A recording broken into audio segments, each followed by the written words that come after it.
अनंत अनंत जिनेश्वर प्रभु, आराध्य गुरुदेव एवं अत्र विराजित परम आदरणीय परम श्रद्धेय पूज्य गुरुदेव के पावन श्री चरणों में सच्चा नमन।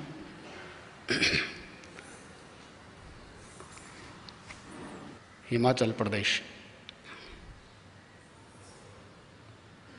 जिसे भारत की इस भूमि में देवभूमि के नाम से भी जाना जाता है, हिमाचल प्रदेश की एक छोटी सी घटना से शुरू करते हैं हम आज के विषय को। आज से लगभग 70 साल पहले की बात होगी, 60-65 साल के आसपास की बात होगी। कहते हैं एक दिन, बिल्कुल सत्य घटना बता रहा हूँ,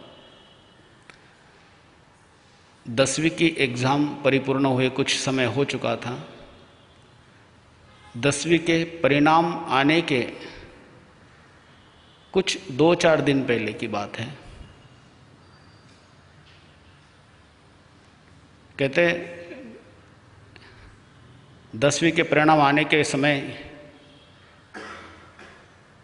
पहले तो, अब तो रिजल्ट आता है तो एक प्रोसेस है उसकी। पहले क्या गांव में रिजल्ट चेक कर लेते थे और पता चल जाता था तहसील डिस्ट्रिक्ट लेवल के ऊपर। तो वो व्यक्ति अपनी बात कह रहे हैं कि जब वो 10वीं क्लास में थे और 10वीं क्लास के 2 दिन पहले ही, रिजल्ट के 2 दिन पहले वहाँ सहज पता लगाया जा सकता था। कहते मेरे पिता एक गवर्नमेंट ऑफिसर थे, सामान्य परिवार था हमारा, बहुत बड़ा परिवार नहीं, बहुत पैसे वाले नहीं, बाहर घूमने फिरने के लिए सुविधाएं नहीं।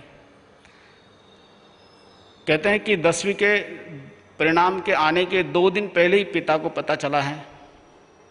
एक दिन, उसी दिन मेरे पिता मेरे पास आए और कहा कि बेटा चलो थोड़ा घूम के आते हैं। कहते वो मुझे घूमने लेके गए और एक रेस्टोरेंट में चले गए। कहते कि जीवन में पहली बार, क्योंकि इतनी संपन्नता तो थी नहीं कि हम थोड़ा खर्चा कर सके बाहर, पिता मुझे उस दिन रेस्टोरेंट में लेके गए। मुझे आश्चर्य हुआ कि बहुत दिनों की इच्छा थी कि मैं भी होटल में जाऊं, मैं भी कुछ खाऊं पीऊं।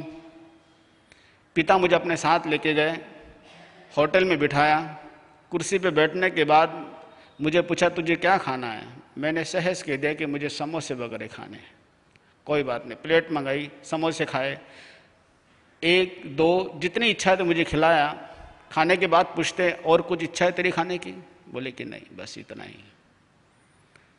और सब खाना पीना सब हो गया तो आराम से मेरे पिता मुझे पूछते हैं बेटा, कहते हैं कि तू 10वीं में फेल हो चुका है। क्या कहते हैं? 10वीं में फेल हो चुका है। अगर आपका बेटा होता तो आप कैसे रिएक्ट करते उसके साथ? ये किसकी घटना है, याद है? हाँ, ये है, प्रसिद्ध अभिनेता हुए हैं, अभी भी है, अनुपम खेर की है। अनुपम खेर कहते हैं कि मेरे जीवन में उस घटना को बदल दिया। बोले आश्चर्य तो मुझे उस बात का हुआ कि मेरे पिता को पता है कि मैं 10वीं में फेल हो चुका हूं। कौन पिता चाहेगा कि उसका बेटा 10वीं में फेल होने के बाद उसको इस तरीके की एक पार्टी दी जाती है? मेरे पिता ने मुझे इतना ही कहा कि बेटा जीवन तेरा अपना है, अब तुझे कैसे लेके चलना है तेरे ऊपर डिपेंड है। बोले इसे अनुपम खेर अपनी एक किताब उनकी लिखी हुई है, the best thing about you is you करके एक किताब उनकी 2-3 साल पहले पढ़ी थी मैंने। उसमें वो कहते कि सिचुएशन कैसी होती है, उसको कैसे हैंडल किया जाता है, ये अपने ऊपर डिपेंड होता है। परिस्थितियां हमारे सामने सदा आती रहेगी, उसको हम कैसे उसको संभालते हैं। अनुपम खेर कहते हैं कि मेरे जीवन में उस घटना ने पूरा बदलाव कर दिया, एक ऐसा बदलाव कि जो मुझे सैकड़ों हजारों किताबें पढ़ के भी नहीं हो सकती।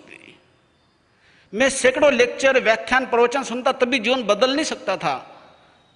मेरे पिता ने एक छोटी सी घटना मेरे साथ ऐसी घटी और मेरे पिता ने जो मेरे साथ जिस तरीके का रिएक्ट किया, जैसी प्रतिक्रिया उन्होंने दी मेरे साथ, मेरा पूरा जीवन बदल गया।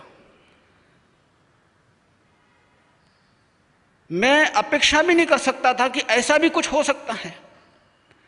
1 साल पूरा खोने के बाद पिता की इतना परिश्रम, इतनी मेहनत और इतना खर्चा मेरे पे करने के बाद भी पिता मेरे साथ इस तरीके का व्यवहार करते हैं। उस छोटी सी घटना से मेरे जीवन को बदलाव की तरफ मोड़ दिया।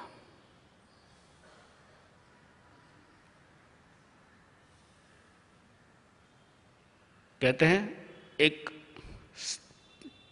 स्टीफन कोवे करके एक बड़ा राइटर है, अभी भी है वो, स्टीफन कोवे। उन्होंने एक किताब लिखी है 7 हैबिट्स। 7 हैबिट्स करके उन्होंने एक किताब लिखी है, हाईली प्रोफेशनल लोगों के हिसाब से उन्होंने 7 आदतें बड़े बड़े लोगों की उन्होंने निकाली हैं, तो किताब लिखी उन्होंने 7। स्टीफन कोवे ने एक रेशो दिया हुआ है, 10। कहते कोई भी घटना घटती है, उसकी जो क्रिया होती है, कोई भी क्रिया होती है, कोई भी घटना होती है, तो उसका जो परिणाम है वो 10% होता है। लेकिन जो दिख रहा है हमें, वो उसकी प्रतिक्रिया के बाद के 90% असर हो जाता है। कोई भी घटना होती है, अगर आपके साथ किसी ने चीट किया, आपके साथ किसी ने झूठ बोला, उसका परिणाम 10% दिख सकता है, लेकिन वो जो दिख रहा है ज्यादा से ज्यादा 90% हमारी प्रतिक्रिया के ऊपर डिपेंड है, बोले सारा का सारा। आप यदि डिस्टर्ब हो रहे हैं, आप यदि टेंस में जा रहे हैं, आप परेशान हो रहे हैं, तो उसमें 90% आपका काम है। आपने उसको कैसे ट्रीट किया, आपने कैसे उसको हैंडल किया, उस घटना को, वो 90% डिपेंड होता है। स्टीफन कोवे ने एक साइंटिफिकली एक उदाहरण देकर समझाया है। कहते हैं कि इमेजिन कीजिए एक ऑफिस है, एक व्यक्ति है, जॉब जाता है, सुबह सुबह 8:30-9 बजे घर से निकलता है और डेली रूटीन है उसकी। 8 बजे उठता है, 9 बजे तक वो तैयार होता है, तैयार होकर अपना सब कुछ सामान ठीक ठाक करके 9 बजे वो निकलता है घर से। स्टीफन कोवे ने एक एग्जाम्पल दिया। कहते हैं कि सुबह का समय है, 9 बजे तक बिल्कुल तैयार होके आप ऑफिस दुकान के लिए निकल ही रहे हैं, और निकलते वक्त जैसे सामने ब्रेकफास्ट रखा है, चाय पी रहे हैं, काम खत्म हो ही रहा है, अब देरी निकलने में तैयारी में है, आप चाय पी रहे हैं, और कहते हैं कि चाय के समय बच्ची का या बेटे का किसी का भी धक्का लग गया। धक्का लगने से क्या हुआ, चाय कपड़े पे गिर गई। कहते हैं कि एक सिचुएशन ऐसी होती है कि चाय जैसे कपड़े की गिरती है और हम गुस्सा करने लग जाते हैं, चिढ़ने लग जाते हैं, नाराज होते हैं, और वो नाराजगी फिर हम कहीं और जगह निकालते हैं। जैसे हमने नाराजगी पत्नी पे निकाली तो पत्नी हमारे पे चिल्लाने लग गई, दोनों का झगड़ा शुरू हुआ। कहते कि उसमें क्या हुआ, फिर जैसे तैसे करके कपड़े बदले, और वही विचार में घटना वही, और उसी विचारों में क्या होता है कि हम जल्दीबाजी में ऑफिस पहुंचे, और ऑफिस जब पहुंचते तो कोई ना कोई चीज हमारी भूल जाती है। कभी आईडी भूल गया, कभी कार्ड भूल गया, बैंक का कार्ड भूल गया, कभी मोबाइल भूल गया, एक से चाबी रह गई। कहते हैं कि सेम ऐसी ही घटना दूसरी बार किसी और जगह घटती है। वो व्यक्ति, सेम घटना घटती है, चाय वैसे ही गिरती है, वो व्यक्ति शांत होकर कहता है कि बेटा संभल के काम करने का। आराम से उठता है, पत्नी कहता है कि मेरे कपड़े निकाल दो, कपड़े निकालते हैं, कपड़े चेंज करता है, सारा सामान ठीक से लेता है और ऑफिस जाता है। किसी प्रकार का कोई प्रॉब्लम नहीं आता है। 10% घटना का असर होता है, लेकिन 90% हम कैसे हैंडल करते हैं उसके ऊपर डिपेंड है। स्टीफन कोवे ने बहुत रिसर्च किया है, हजारों ऐसे लोगों के ऊपर रिसर्च करके उसने इस बात का रेशो निकाला है कि 10% ही उसका परिणाम होता है किसी भी घटना का। अगर गलत भी होगा तो भी 10% ज्यादा नहीं होगा। हम उसे कैसे हैंडल करते हैं, हम कैसे उसको रिएक्ट करते हैं, उस पर 90% सब डिपेंड होता है। आप खुद बिल्कुल डेली रूटीन की चीजें हैं, आप महसूस करके देख सकते हैं, इन सबको आप सोच के देख सकते हैं, आप प्रैक्टिकली करके देख सकते हैं कि हम जो घटना हमारे साथ घटती है, कैसी भी घटना हो, चाहे वो सामाजिक हो, पारिवारिक हो, किसी भी रूप की हो, आप उसे कैसे हैंडल करते हैं। और जैन दर्शन देखिए, हजारों वर्षों से जिन सूत्रों को कहा जा रहा है, उन सूत्रों को ठीक से अभी भी हम नहीं पढ़ पा रहे हैं। एक शब्द आता है श्रावक के लिए, विशेष करके कहा जाता है कि श्रावक परिणामदंशी होना चाहिए। क्या होना चाहिए? परिणामदंशी। परिणामदंशी मतलब, दंशी का मतलब होता है देखने वाला, परिणाम मतलब इसका क्या परिणाम आएगा उसको देखने वाला, परिणामदंशी। कहते हैं कि जैन दर्शन में उच्च श्रावक, श्रेष्ठ श्रावक वही है जो परिणामदंशी होता है। एक अच्छे श्रावक का लक्षण ये नहीं है कि रोज सामायिक करे, ये तो धार्मिक क्रिया है, ये सामान्य चीजें हैं, इतना तो हमें करना ही है। लेकिन श्रेष्ठ श्रावक वही है जो परिणामों को जानता है, परिणामों को देखता है। कोई भी घटना होती है उसके परिणामों को दूर तक देखता है। जैसे आप परिणामों को जानते ही हैं, घर में यदि कोई चीजें आप लेके आए, समझो फ्रूट्स लेके आए, और आपको पता है कि फ्रूट्स यदि 8 दिन तक नहीं खाए तो क्या हो जाएंगे?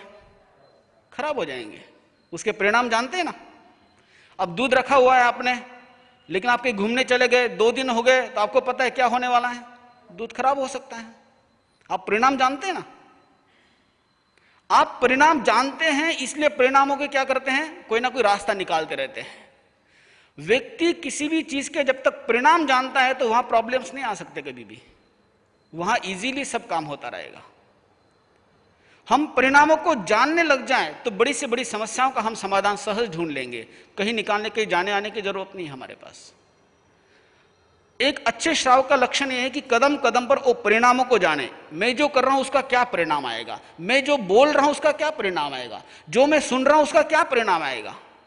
जैन दर्शन में ऐसी ऐसी साधनाएं आप सोच भी नहीं सकते। किन्हीं मंत्रों का, बीज अक्षरों का उच्चारण करने से साधना नहीं होती है, साधनाएं होती है जो लाइव जीवन में चले, कदम कदम पर हमारा जीवन उस दिशा में बढ़े। इसीलिए 5 इंद्रियों के 23 विषय जो 25 बोल का आता है, लगभग यहां बैठे हैं बहुत से भाई, बहुत से बहनें, तो लगभग सभी को याद है।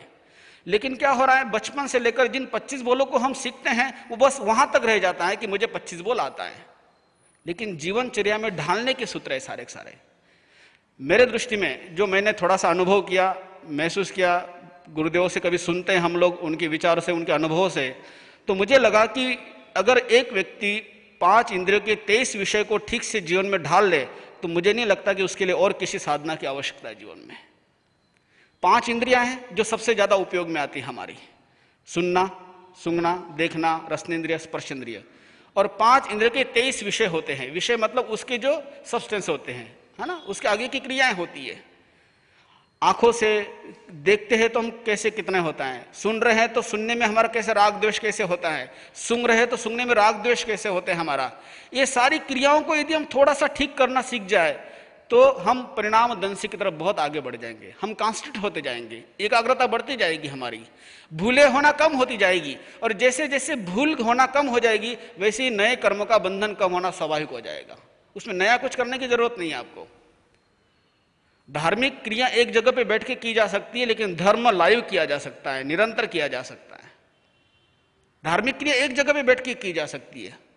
अगर सामयिक करते तो एक जगह पे बैठ के, पोषित करना है तो इस जगह पे बैठ के, एकासना करते एक टाइम नहीं खाना होता है, उपवास करना तो एक दिन नहीं खाना होता है, ये धार्मिक क्रिया है। लेकिन यदि धर्म जीना है तो आप 24 घंटे धर्म में रह सकते हैं, और ऐसे धर्म को जीने के लिए ही हमें प्रेरित किया जाता है।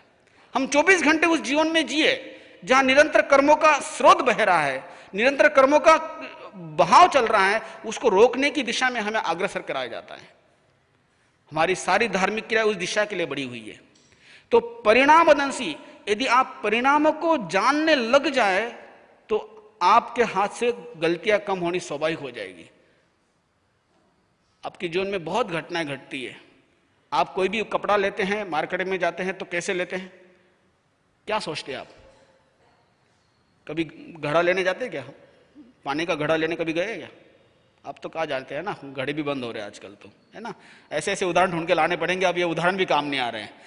जब मैं न्याय के उदाहरण पढ़ रहा था पिछले साल, 2 साल पहले भी, कि न्याय दर्शन ग्रंथ है हमारे जैन दर्शन में भी, तो न्याय के ग्रंथों में प्राय करके सारे उदाहरण घड़ों के आते हैं, मिट्टी के घड़ों के उदाहरण आते हैं। अब वो सारे उदाहरण चेंज करने पड़ेंगे हमको। क्यों? क्योंकि मिट्टी का घड़ा समझ में नहीं आएगा जल्दी उसको।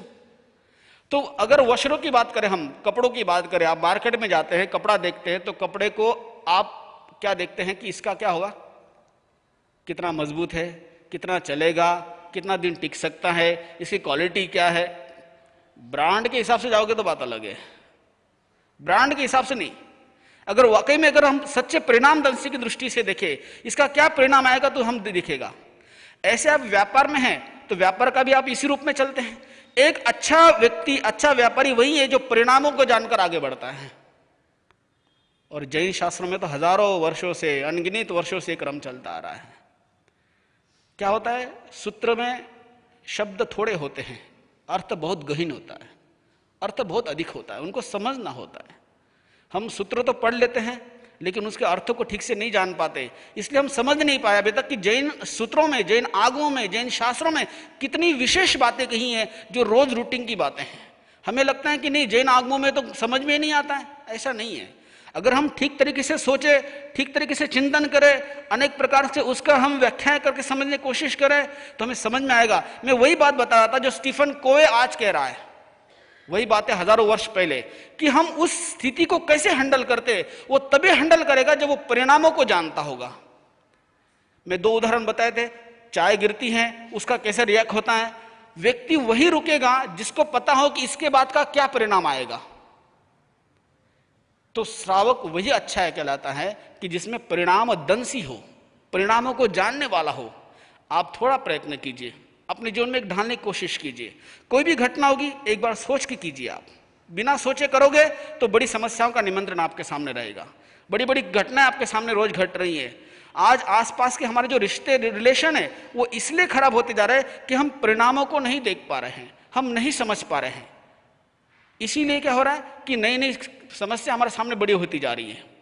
जनरली मैं सारी बातें डेली रूटीन की बता रहा हूं, वो भी वो जैन आगम और सूत्र क्या कहते हैं हमारे पास, उसका प्रमाण देके कह रहा हूं।